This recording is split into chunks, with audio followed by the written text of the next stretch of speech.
उनसे और वित्त विभाग के जो रिटायर्ड अधिकारी हैं, एक्सपर्ट, उनके बीच में बातचीत के बाद ही फैसला लिया है कि पुरानी पेंशन बहाल होगी और उसके लिए अगर बजट से भी पैसा कॉर्पस फंड के लिए देना पड़ेगा तो सरकार में दिया जाएगा।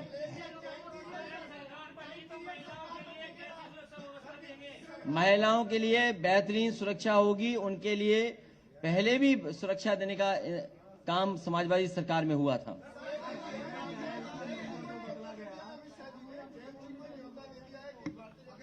अरे उनका न्योता कौन स्वीकार कर रहा है? और सोचो हालात कैसे हैं। देखिए उनके हालात कैसे हैं, हालात कैसे उनके, सोचो न्योता देना पड़ रहा है। और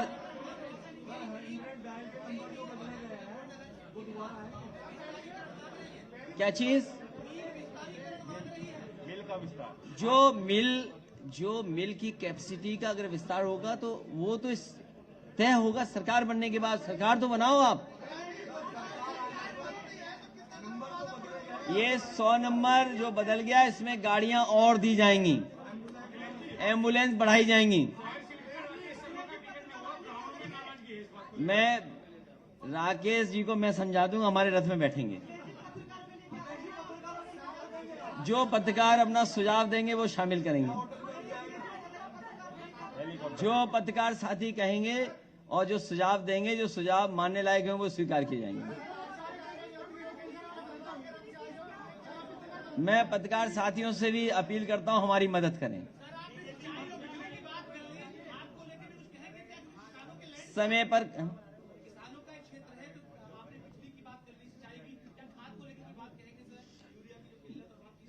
पर खाद मिले, सस्ती कीटनाशक दवाइयां मिले और उनकी फसल को एमएसपी के लिए इंतजाम हो, प्रोक्योरमेंट हो, खरीद केंद्र बने, ये इंतजाम किया जाएगा। और साथ ही साथ किसान जो अपने गन्ने भुगतान के लिए समय समय पर उन्हें आंदोलन करना पड़ता है, इस बार आंदोलन नहीं करना पड़ेगा, कॉर्पस फंड बना करके उनका समय पर भुगतान होगा।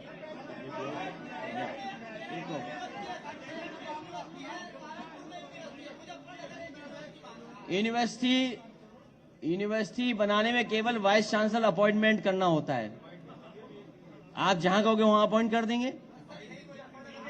आप यूनिवर्सिटी कॉलेज के लिए कोई प्रस्ताव लाएगा उसको सहमति देंगे। अगर कोई प्राइवेट यूनिवर्सिटी भी खोलना चाहेगा तो सहयोग करेंगे, सरकारी खोलना चाहेगा तो उसमें मदद करेंगे। बना दी जाएगी। मैं जो हमारे पत्रकार साथी कहते हैं यूनिवर्सिटी बननी चाहिए, यूनिवर्सिटी बना देंगे।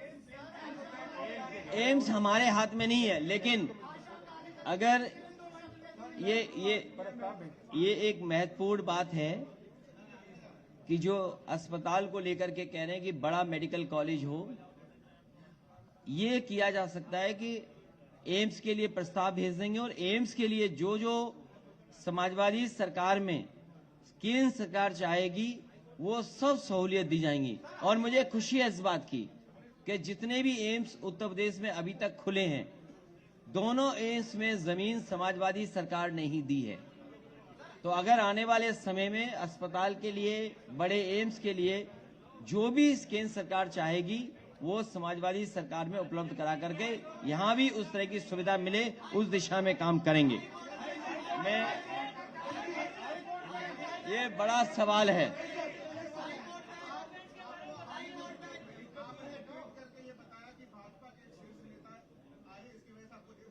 नहीं, मैंने ये नहीं कहा। मैंने कहा कि कुछ देर पहले भारतीय जनता पार्टी के नेता फ्लाई करके गए।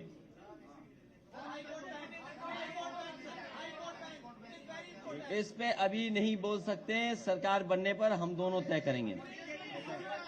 एक सवाल,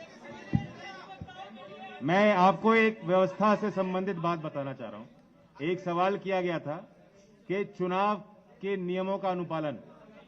कल हमारे बुढ़ाना क्षेत्र के जो प्रत्याशी हैं राजपाल बालियान जी, ऑनलाइन उन्होंने निवेदन किया ईसी में कि एक वीडियो वैन वो चलाना चाहते हैं। एक दिन बीत चुका है, अभी तक उन्हें अनुमति नहीं दी गई, जबकि बीजेपी की वैन आप देख रहे हैं पूरे प्रदेश में चलाई जा रही है। हमारे पार्टी के लोग, गठबंधन के लोग ऑब्जर्वर से मिलेंगे और हमें उम्मीद है कि इस तरह की जो शिकायत है उनका निस्तारण निष्पक्ष रूप से चुनाव आयोग के अधिकारी करें। और मैं आपको बताना चाहता हूं कि कर्मचारियों में बहुत भारी रोष है, नाराजगियां हैं सरकार से और उम्मीद के साथ गठबंधन की तरफ वो देख रहे हैं। ओपीएस की बात अखिलेश जी ने कही है, कई वादे हमने किए। आज स्थिति यह है कि पोस्टल बैलेट की व्यवस्था में अधिकारी उनके वोटर आई कार्ड मंगवा रहे हैं। मैं निवेदन करना चाहूंगा सभी कर्मचारी से, पुलिस कर्मियों से जिनकी वोट पोस्टल बैलेट से पड़नी है, सतर्क रहें। बैलेट पेपर लेकर वोट बना के ही दें। अपने वोटर कार्ड को अधिकारी भी मांगे, उसको ऐसे ना दें। धन्यवाद। ये जयंत चौधरी जी ने ठीक बात कही है कि उत्तर प्रदेश के अधिकारियों को लगाया गया है कि वो दबाव बना करके और उनके वोटर आईडी ले लें या आधार कार्ड ले लें। और हो सकता है जिस तरीके से जिला पंचायत में अधिकारियों ने मन मर्जी से वोट दिलवाए थे, इसमें भी लोगों पर दबाव बना रहे हैं। हम भी लेकर के चुनाव आयोग को इस बात को देंगे। मैं इसके साथ साथ जो आरएलडी और समाजवादी पार्टी के प्रत्याशी हैं, मैं आपके माध्यम से यहां की जनता से अपील करना चाहता हूं कि समाजवादी पार्टी और आरएलडी के जो प्रत्याशी हैं उनको भारी बहुमत से जिताने का काम करें। चरथावल से पंकज मलिक जी चुनाव लड़ रहे हैं, बुढ़ाना से राजपाल बालियान चुनाव लड़ रहे हैं, पुरकाजी से अनिल कुमार चुनाव लड़ रहे हैं, मुजफ्फरनगर शहर से सौरभ स्वरूप चुनाव लड़ रहे हैं, मीरापुर से चंदन चौहान चुनाव लड़ रहे हैं, खतौली से राजपाल सैनी जी चुनाव लड़ रहे हैं।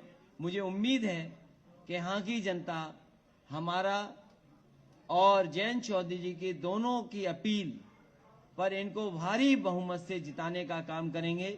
जो जो वादे हम लोगों ने मिलकर के किए हैं, उन वादों को पूरा करने का काम हम लोग करेंगे।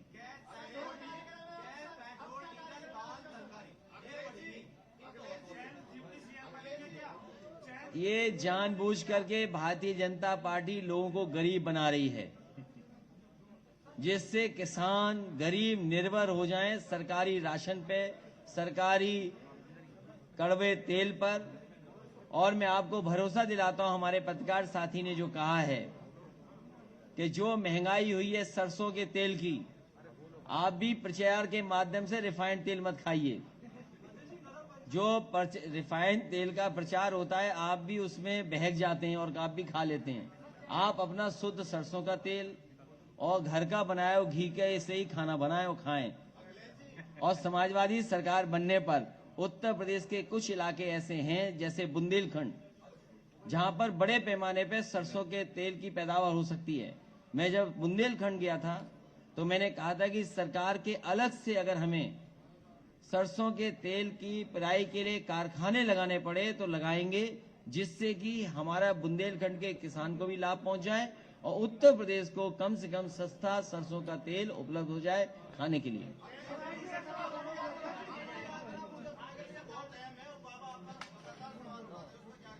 बाबा जी कुछ जानते नहीं हैं।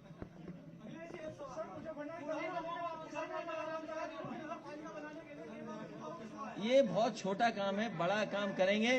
मैंने पिछली बार भी कहा था जब आरएलडी और समाजवादी पार्टी के कैराना का चुनाव जीते थे और मैं सहारनपुर आया था, तब भी मैंने कहा था कि कम से कम इस हिस्से को एक्सप्रेस वे से जोड़ा जाएगा, जिससे कि लखनऊ पहुंचने में आपको कम समय में पहुंचा जा सके।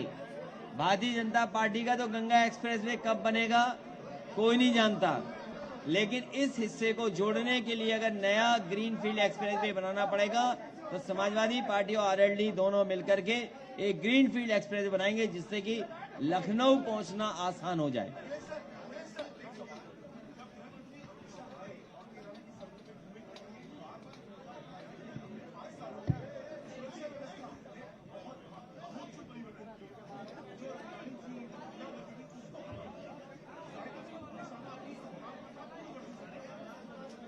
मैं ये कह सकता हूं कि जिस विभाग के वो मंत्री हैं उस विभाग के आंकड़े उनको पलट करके देखना चाहिए और जब उसके आंकड़े देखेंगे तो पाएंगे कि सबसे खराब कानून व्यवस्था में अगर कोई प्रदेश है तो उत्तर प्रदेश है। और वहीं बड़े पैमाने पर भेदभाव हुआ है। भेदभाव के साथ साथ जो बड़ी बड़ी संस्थाएं, नेशनल ह्यूमन राइट कमीशन हो, उसने सबसे ज्यादा नोटिस उत्तर प्रदेश की सरकार को दिए हैं।